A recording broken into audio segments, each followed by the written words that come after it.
Your action plan, planning for focused execution and continuous learning. Hello everyone, welcome back. Before we dive in today, let me help you see where we are in our journey together. This is the final lesson of our planning module. Over the past weeks, we have built something remarkable. We have started by creating your roadmap, that long-term vision giving you orientation and milestones on your way, so you don't get lost as you move forward. When we developed your resource plan, your investment strategy for building the leverage, skills, relationships and capabilities you need. We established your financial plan, managing the cash flows and reserves that keep everything flowing smoothly and provide the stability needed for taking meaningful action. And today we are completing the planning module with your action plan.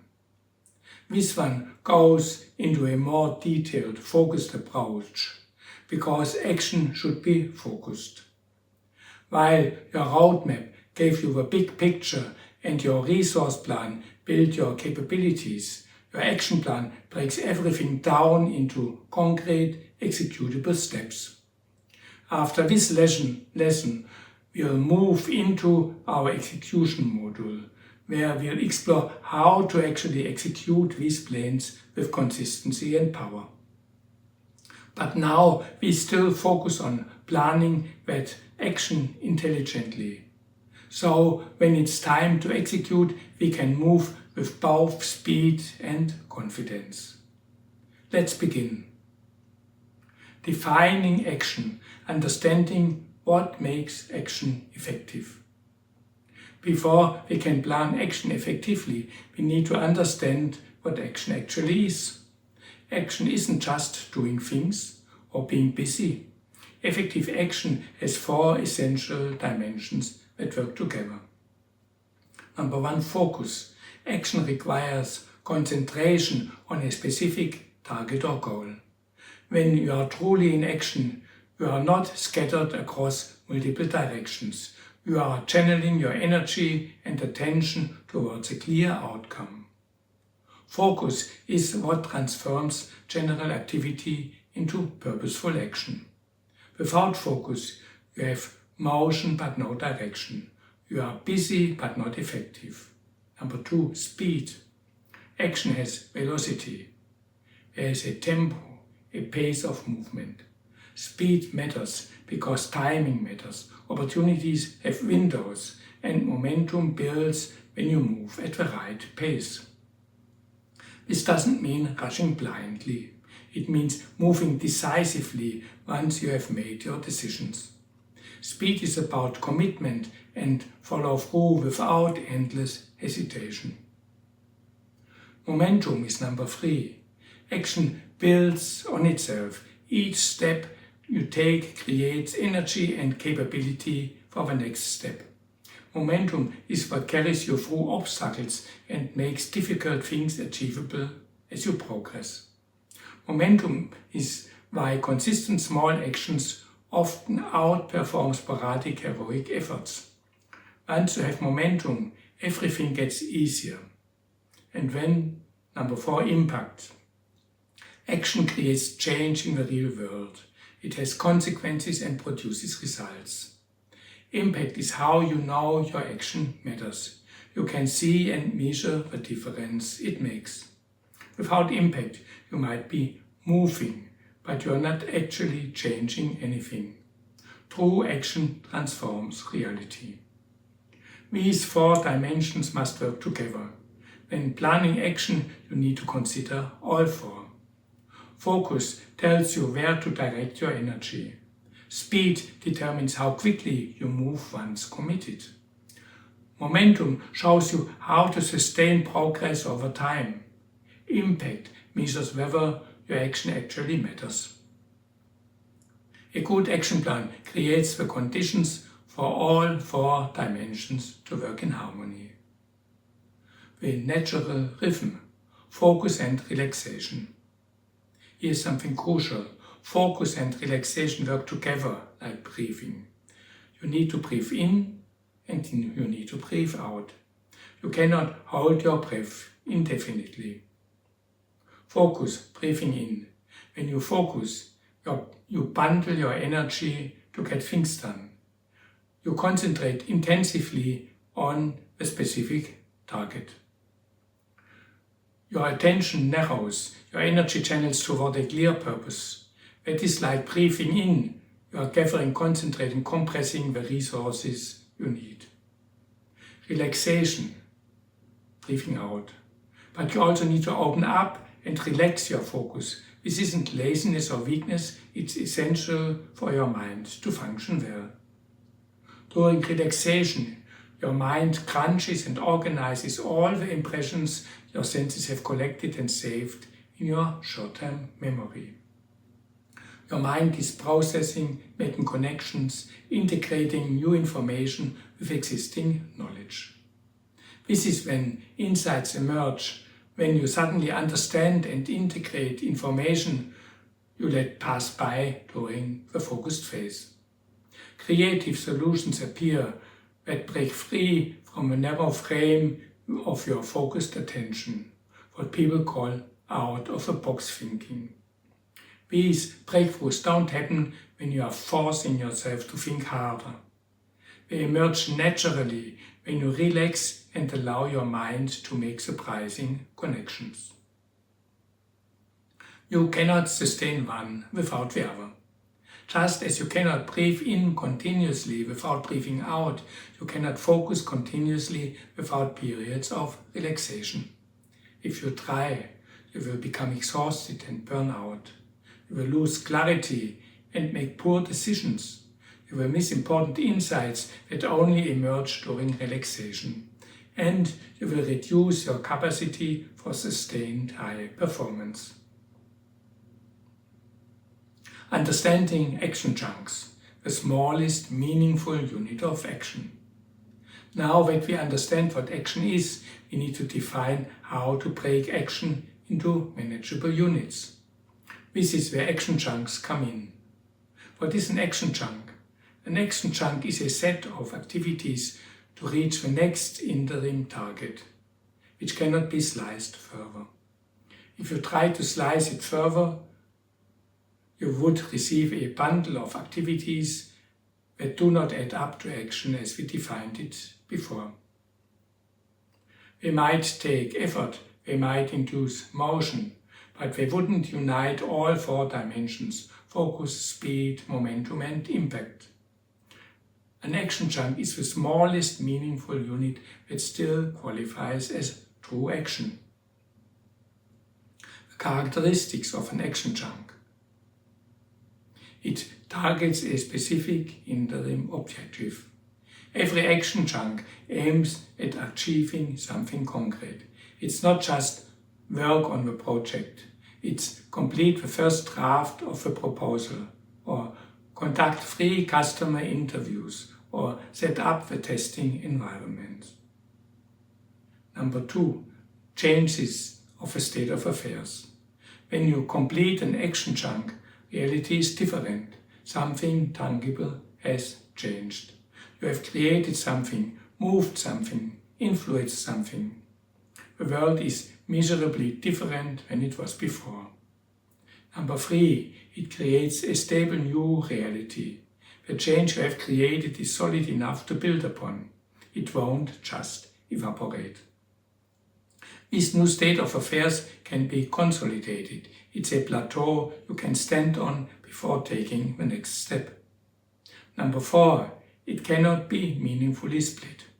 This is the key test. If you split the action chunk further, the resulting pieces wouldn't meet the definition of action on their own. They'd be too small to create meaningful change or reach a stable, consolidated interim objective. For example, complete first draft of proposal is an action chunk. If you split it into right introduction and right body and right conclusion, those pieces individually don't create a stable state. All three depend on each other. If you change the body, you must review the introduction and the conclusion. You need to complete draft to have something you can review, get feedback on and build upon. The dual nature of each interim objective. When you complete an action chunk and reach its interim objective or target, you achieve two things. A new and stable state of affairs, something concrete has changed in reality. You have achieved a tangible result that won't just evaporate. And the world is now different in a miserable way. This new state is solid enough to build upon. Additionally, you got a new level of clarity. You now understand your situation better. You have information you didn't have before. Your assumptions have been tested and refined. The path forward was fuzzy before and is now more defined. Both outcomes are essential. The external change moves you forward, and the internal clarity allows you to plan your next step intelligently. Why this dual nature eliminates failure? Here's something powerful. This dual nature of interim targets removes the concept of failure from your planning system. If your action modifies reality in a different way than you imagined, your gain in clarity is actually stronger. You have learned that some of your assumptions were faulty, and now you have the opportunity to correct them. This unexpected result teaches you more than a predictable one would. On the other hand, if everything works out exactly as planned, the gain of clarity is more limited. Your assumptions are validated but not substantially refined. However, you have moved faster towards your goal because you didn't need to adjust course. Either way, you win. Unexpected results mean greater learning and adjusted direction. Expected results mean validated assumptions and faster progress. There is no failure, only different combinations of progress and learning. Every action chunk advances you one way or another. Backward planning, discovering your interim targets and milestones. Now that we understand what action chunks are, we need to identify what interim objectives we should target. This is where backward planning comes in, a systematic way to discover the stepping stones between where you are now and where you want to be. Starting from your medium-term goal. Identify a medium-term goal you want to achieve in the coming weeks or months. This might be a milestone from your roadmap. Overcoming an unexpected obstacle that's blocking your progress. Developing a capability you have discovered you need. Solving a problem that emerged during earlier action. Taking advantage of an opportunity that appeared. The action plan doesn't always aim directly at your roadmap milestones. Sometimes it addresses what needs to happen first to clear the path to seize an opportunity. This is your destination for this particular action plan. Now we are going to work backward to find the path. The backward planning process. Before we can work backwards, we need to establish the starting point and the end point of our journey. Step 1. Define your starting point. Where are you right now? What's the current situation you are starting from? Answer the following questions honestly and specifically. What exists now that you want to change? What's missing that you need? What obstacle are you facing? What opportunity do you see? The answers describe your starting point, the reality you are working from. Step 2. Define your destination. What does success look like? How will things be different when you have achieved this goal? Be specific about both dimensions. Change. What tangible difference will exist in reality? What will be created, established or transformed? Clarity. What will you understand that you don't understand now? What questions will be answered? The answers describe your destination, the place where this action plan is going to take you. Now that both our starting point and the destinations are clear, we can work backward from a destination to discover the path. Let me demonstrate this with an example: launching a coaching program. Important, this is just to show you the process. Don't treat this as a template for actually launching your own program. Your situation will be different. This is about learning the backward planning method. Step 3. Work backward. What must be true right before? Starting from your destination, ask what needs to be true, what needs to exist, what needs to be in place right before I can achieve this goal. Don't think about how to get there yet. Just identify what the state of affairs must be immediately before reaching your destination. These answers describe your last interim objective, a final milestone you pass right before reaching your main goal. For example, if your goal is launch your new consulting service, for a powerful launch you need credible endorsements and testimonials to attract new prospects. Work backward again. What comes before the testimonials? Now ask, what needs to be true before I can have those testimonials and endorsements? The answer provides a new mini milestone. It could sound like, I need 3 pilot clients who have moved through the complete program successfully. You position that target just before the testimonials goal. Work backward again. What before the pilot clients? Here you might get 2 things as your answer. You need the complete program and you need prospects interested in the pilot phase. You might have a tough time deciding which one must come first.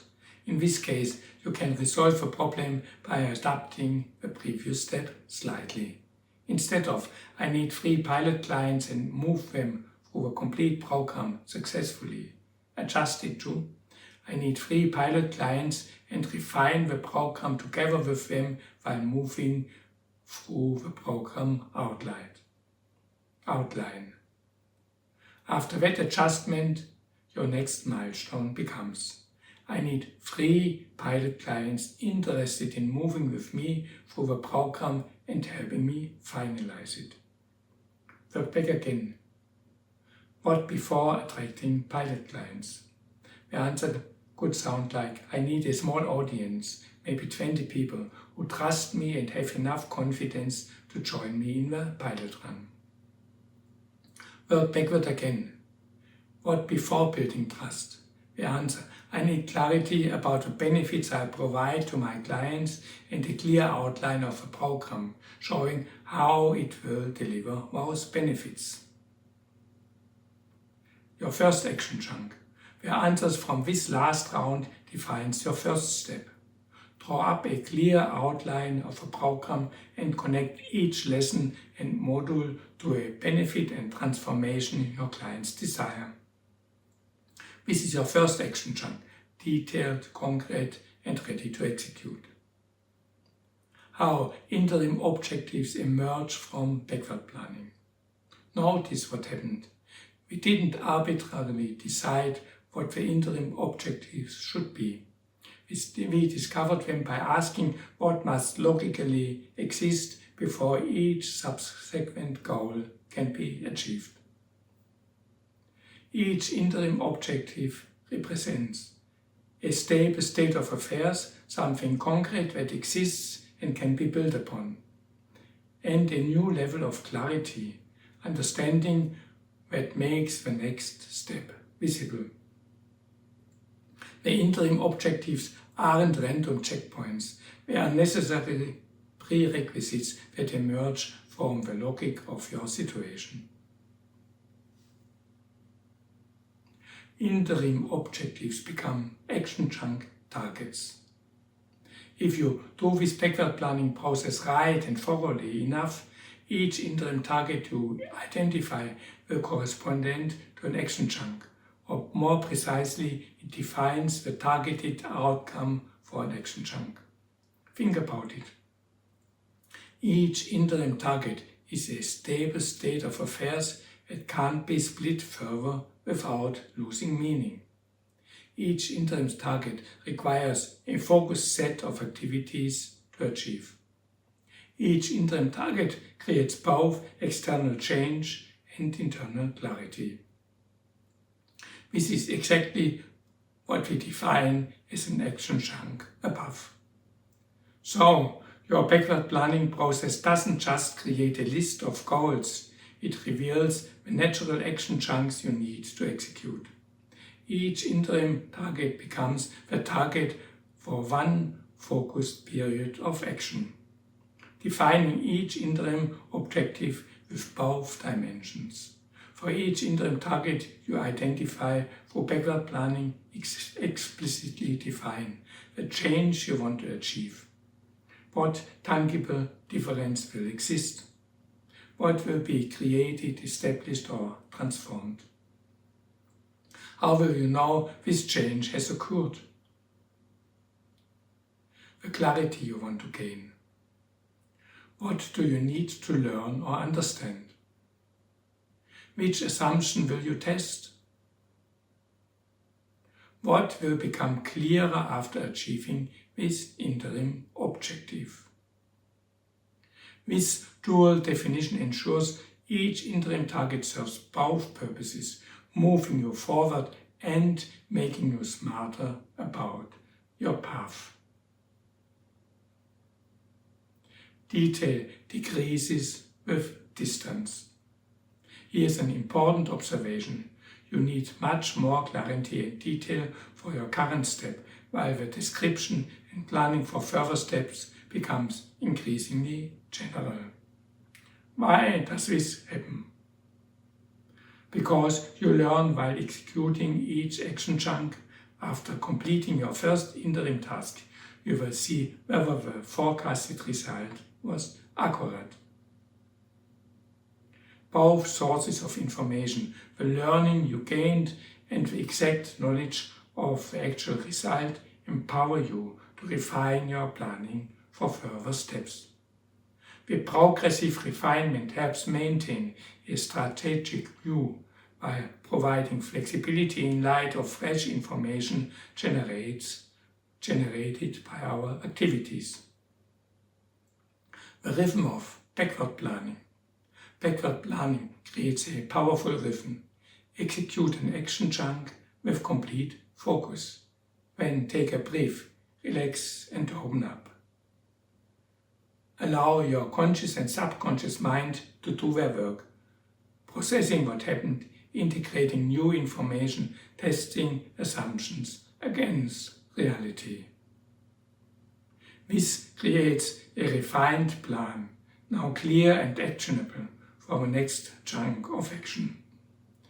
When you execute that next chunk with complete focus and commitment, knowing you have planned it based on actual information, not just initial assumptions. The strategic framework provides the space for a powerful dance, swinging between focused action, reflection of the experience, refinement of the next step, and renewed focus action.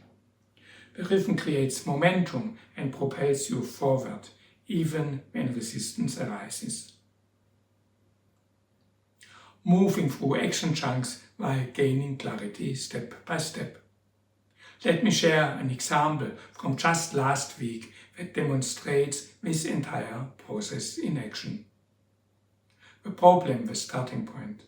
After doing some promotion for my course offerings, I discovered my website was no longer stable. I was It was way too slow and went down almost twice per week. This was a critical problem. I couldn't promote my work if the website kept crashing when prospects tried to visit. The uncertain solution, the initial destination. I needed a stable, fast website, but I wasn't sure what caused the problem. Was the web server not powerful enough? Were the sites on the server corrupted? Was someone attacking the site? Or all of the above? The backward planning process showed me I couldn't plan the solution until I understood the problem better. So my first action chunk focused on gaining that clarity. Action chunk 1. Observation and diagnosis. Interim objective. Identify the underlying causes of performance issues. The action. I observed the server's performance carefully for 10 days, monitored CPU and memory resources, examined log files for when resources spiked, and tracked patterns in the crashes. Result 1. Change in state of affairs. I now had concrete data, a foundation for a fact-based solution. Result 2. Clarity gained. The resources were generally insufficient.